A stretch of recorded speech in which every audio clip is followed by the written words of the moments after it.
দেখুন বন্ধুরা, লাকি পেমো গাছ নিজে নিজে কেটে তৈরি করে নিলাম। আমি একটা ডান্ডা ছিল এটার, তারপরে লাগিয়েছিলাম মাটিতে, অনেক হয়েছে বড় বড় গাছ। এখানে একটা চারা লাগিয়েছি, আরও অনেক আছে। আপনারাও চাইলে এরকম করে বানিয়ে নিতে পারেন। দেখেন এটাতে শিকড় আসতেছে আস্তে আস্তে করে। আমার কাছে এসব করতে খুব ভালো লাগে, আপনারাও করতে পারেন। দেখুন বন্ধুরা, লাকি পেমো গাছ নিজে নিজে কেটে তৈরি করে নিলাম।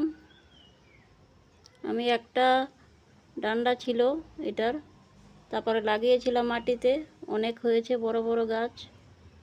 এখানে একটা চারা লাগিয়েছি, আরও অনেক আছে। আপনারাও চাইলে এরকম করে বানিয়ে নিতে পারেন। দেখেন এটাতে শিকড় আসতেছে আস্তে আস্তে করে।